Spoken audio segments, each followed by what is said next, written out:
If you've ever been to New Orleans, you'll know that jazz is part of the city's history, part of its soul, its very life's blood. It's also inextricably intertwined with one of the most vicious serial killers who ever stalked the city. On the night of March 19, 1919, all the city's dance halls were filled to capacity, and everywhere amateur and professional musicians played in venues big and small, from smoky bar rooms to people's homes. Wealthy white patrons hired musicians straight out of the city's red light district to come and play private concerts for them in their living rooms. Those without the financial means to hire live musicians cranked up scratchy phonograph records and wore their needles down playing them over and over again. That night, jazz echoed through the midnight air and all the way until the first light of morning split the darkness. Now, you might not think there was anything unusual about all this revelry. New Orleans is no stranger to big parties after all. But there was. On this particular night, the citizens of New Orleans weren't playing jazz just for fun. On this night, they were playing for their very lives. For you see, this city-wide concert they put on was meant for an audience of just one. An axe-wielding maniac who claimed to be a creature straight out of the foulest pits of hell.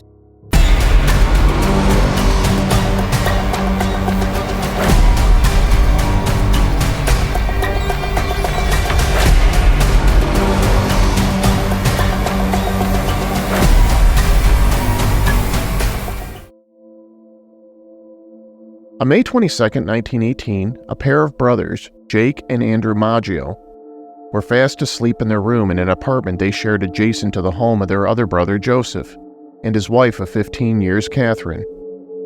Jake woke up first when he heard a noise coming from Joseph's apartment that he thought sounded like groaning. Jake rapped on the wall but received no response. He shook Andrew awake, which was difficult because Andrew had gotten quite drunk earlier that evening, celebrating his last night home before he was to be deployed to fight in World War I the next day. The two of them went outside and around to Joseph's back door. They found that one of the lower panels on the door had been removed and placed on the ground nearby. A wooden chisel lay on top of it. They went into the house and down the hall to Joseph's bedroom. They found their brother lying on the bed in a pool of blood, his feet dangling over the bedside and several huge gashes in his skull. Catherine's lifeless body lay on top of Joseph. Joseph was still alive at that point, and when he saw his brothers, he tried to get up off the bed, but he slid to the floor and stared pleadingly at Jake and Andrew as he exhaled his last breath. Jake and Andrew called the police, who soon learned that Catherine had been killed by a deep slash across her throat that nearly decapitated her. Her face, like Joseph's, had been severely damaged by what appeared to be the blade of an axe. Police searched the premises and, in the bathroom, they discovered an axe in the cast-iron bathtub, along with a pile of blood-soaked clothes. Whoever had wielded the axe had tried to wash it off, but traces of blood remained on it. The pile of bloody clothes led police to believe that the intruder had changed into clean clothes before leaving the scene. They also found a blood-soaked straight razor in the bedroom that they believed had been used to slice Catherine's throat. For a brief time, police suspected Joseph's brother Andrew, since it turned out to be his razor. But lack of evidence, along with Jake's alibi that Andrew had been with him blind drunk the night before, made them look elsewhere. The timeline of events seems to indicate that after entering the home through the missing door panel, the killer went to the bedroom and struck Joseph down first with a series of blows to the head with the axe. Afterwards, the killer used the axe on Catherine before cutting her throat ear to ear with the razor blade. Police found money under Joseph's pillow, and Catherine's jewelry box lay untouched, leading them to believe robbery was not the motive. Although the Majio brothers are often cited as the first victims of the Axeman of New Orleans, there is evidence that the killer may have started work in the city years earlier. On August 13, 1910, grocer August Crudy and his wife awoke to a man demanding money. The man then proceeded to attack both of them with a meat cleaver. The couple survived the attack, and the assailant fled barefoot from the house. A neighbor witnessed the man open the couple's bird cage and release the mockingbird inside before walking away. Between 1910 and 1911, several other meat cleaver attacks occurred to sleeping victims. In many instances, the victims survived, but not all. In June of 1911, Marie and Joe Davy were attacked in their home. Marie survived, but Joe died. It's possible the killer came to realize how difficult it was to actually murder someone with a meat cleaver. so after that he may have changed tactics. On May 15, 1912, Tony Chiambra and his wife were both shot in the middle of the night. Chiambra survived his wounds, but his wife did not. So why, if a gun was used in the case of Tony Chiambra, did this story get tied to the Axeman of New Orleans? You see, about a block away from the Majio residence, police found an unusual message scrawled in chalk that read, "Mrs. Majio is going to sit up tonight, just like Mrs. Tony." Police theorized that the Mrs. Tony referred to in the message was Chiambra's wife, since she was often called Mrs. Tony by their grocery store's customers. A month later, on June 28th, a bread delivery man named John Zanka was making his regular 7 a.m. stop to a grocery store run by a Polish immigrant named Louis Bessemer. Zanka was concerned when he found the store's front door locked, since it had always been open at the time when he came. He went around to the back door and he got the shock of a lifetime when Louis himself came to the door drenched in blood. Louis told the police that he and his mistress, Anna Lowe, had been assaulted by an axe-wielding intruder sometime between 2 and 3 a.m. the night before. Louis suffered a skull fracture after the intruder bashed him in the skull with what turned out to be Louis's own axe. The intruder then slashed Anna Lowe over her left ear, leaving her in a bloody heap on the floor. She was still alive, but unconscious. Anna Lowe awoke while being rushed to the hospital, and at first she blamed a store employee for the attacks. But she later changed her story to an even more bizarre admission that it had really been her lover, Louis Bessemer, and that he was actually a German spy. This caused a great deal of attention in the press, not just for the spy angle and the viciousness of the crime, but also because of the scandalous affair that was revealed in the attack. A media firestorm ensued, with local newspapers reporting stories that police found secret spy documents in Bessemer's home, and that opiates were found in their bedroom. Neither of these things were true. Bessemer was tried in court but was acquitted for lack of evidence of any wrongdoing.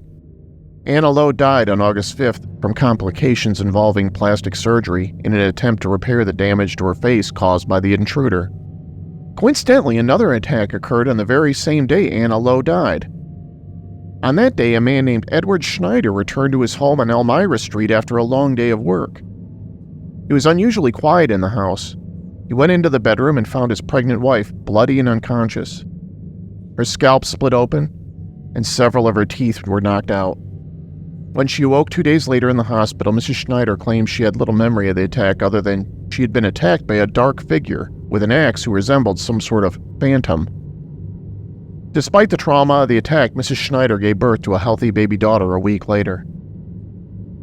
Police arrested a man named James Gleason who had run from them, but they had to let him go due to lack of evidence. By now, officers had begun to believe this attack was related to the 2 previous attacks on the Magios and Louis Bessemer and his mistress. The pattern became clear just 5 days later when another attack occurred. On August 10th, sisters Pauline and Mary Bruno were awakened in the middle of the night by eerie banging and thumping noises coming from their uncle's nearby bedroom. When the sisters went into the hallway to investigate, they were startled when they were confronted by a shadowy, heavy-set figure in a suit and hat, who bolted when Pauline screamed. They found their uncle in his room covered in blood with several large gashes in his face. Although he was alive when he was rushed to the hospital, he died 2 days later. As in the attack on the Magios, the killer had gained entry to the home by chiseling out a panel in the back door, and he left behind a bloody axe at the scene. In this case, just as before, there were no signs that anything had been stolen, although the uncle's room had been ransacked. By now, the newspapers had begun to refer to the mysterious intruder as the Axeman, and it was clear the public was beginning to panic. People began barricading themselves in their houses at night. Many people began sleeping in shifts so that there would always be someone awake and watching out for the Axeman at all times. A few people reported finding chisel marks on their doors. One man, upon hearing what he thought was someone chiseling away at his back door, fired a shotgun blast through the door. When he finally worked up the courage to open the door, no one was there, but he claimed he found a chisel lying there and several fresh gouge marks in the wood. Numerous people claimed they found axes lying around their property or saw mysterious cloaked figures in their yard. Most of these anecdotes can probably be chalked up to mass hysteria, though. The police were at a loss for answers. The killer left behind no fingerprints and there was no clear connection between the victims. A retired police detective named John D'Antonio speculated that the Axeman could be the same perpetrator behind the aforementioned 1910 and 1911 attacks. He drafted what today would be called a psychological profile of the killer, believing that the individual responsible for the attacks might have a split personality, with an uncontrollable urge to kill, comparing him to the legendary serial killer Jack the Ripper. Months passed with no new attacks, and for a time it seemed like the public's collective fears might fade. Until the night of March 10th, 1919, that is. In an immigrant suburb called Gretna, just east and across the river from New Orleans, a 68-year-old resident named Giordano heard screams coming from his neighbor's home. He rushed next door to discover a horrific scene. A woman named Rosie Cortimiglia was cradling her dead 2-year-old daughter in her arms. Lying next to them in a pool of blood was the unconscious body of her husband, Charles. Charles was a local grocer, and he had stumbled across a large man in dark clothing in their home and tried to fight him off, but was soon overcome by multiple blows to the skull. Mrs. Cortimiglia rushed out to see what was going on, with her 2-year-old daughter Mary in her arms, when the intruder turned on them.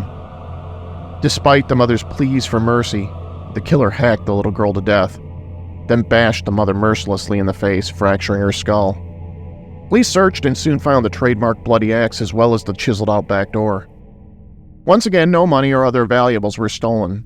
Remarkably, Rosie Cortimiglia later claimed that the killers were none other than Giordano, the man who had come to help her, and his teenage son Frank. Charles Cortimiglia vehemently denied these accusations, and despite Giordano being severely overweight and in far too poor of a physical condition to have crawled through the opening in the door, both men were tried for the crime and convicted, with Frank receiving a death sentence and Giordano receiving life in prison with no parole. Later, though, Mrs. Cortimiglia would retract her testimony, revealing that she had lied in order to remove the men as business competitors for her husband.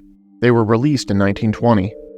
3 days after the Cortimiglias were attacked, the New Orleans Times-Picayune received a bizarre letter from someone purporting to be the killer that read, "Esteemed mortal, they have never caught me, and they never will. They have never seen me, for I am invisible, even as the ether that surrounds your earth. I am not a human being, but a spirit and a fell demon from the hottest hell. I am what you Orleanians and your foolish police call the Axeman." He went on to describe his love for 2 things: murder and jazz music. The killer stated that he could and would gladly go on murdering his way through the streets of New Orleans, and the police would never be able to catch him. But he also claimed to be merciful, and he offered the people of New Orleans a deal. On the following Tuesday night, he said he would once again visit the city. But since he was a jazz lover, any home that had jazz music playing in it would be spared his axe. That night, the city was alive with jazz as it pounded out of every home, club, and restaurant. Many of them played a new composition by a well-known composer of the time named Joseph Davila, called The Mysterious Axeman's Jazz. Whether the killer was being true to his word, or whether the letter to the paper was a hoax, we'll never know. But no one died that night. That killer did go on to claim 4 more victims that year. He took a swipe at a 19-year-old woman named Sarah Lauman, but only managed to knock out her teeth before her screams made him run away. A man named Steve Boca was hacked with an axe, but managed to stagger away to a neighbor's home for help. William Carson managed to take a shot at an intruder with an axe who quickly fled the scene. The last reported victim of the murder was a man named Mike Pepitone. In this case, though, Pepitone didn't own an axe, so the killer used an iron bar to bash in the man's skull. After that, there were no more reported assaults. In December 1920, a year after Mike Pepitone's death, police arrested the man's widow, Esther, in Los Angeles, after she shot and killed a man named Doc Mumphrey, whom she swore was the Axeman. By then, Esther had remarried, and she believed this man had targeted her specifically, since her second husband also disappeared. Doc Mumphrey went by several aliases, including Leon Manfrey and Frank Mumphrey. Esther was convinced that Doc Mumphrey was a man she knew back in New Orleans named Joe Mumphrey. That Joe Mumphrey had been in and out of prison around the time of the New Orleans murders, and was suspected of being an enforcer for the mafia. One of the primary theories tying the string of murders together was that they were part of an ongoing gang war, since so many of the victims were grocers, and grocery stores and other shopkeepers were being used at the time as fronts for extortion rackets and illegal gambling. We'll never know for sure if Doc Mumphrey was the Axeman, or even if he was the same man as Joe Mumphrey. But several modern investigators have pointed out a number of gaps between the murders that occurred while Mumphrey was in jail. And there's also the simple fact that no more axe murders occurred after the man died. Thanks so much for checking out this video. If you like this content and want to see more like it, then please click the subscribe and bell icons to be alerted when new content is published.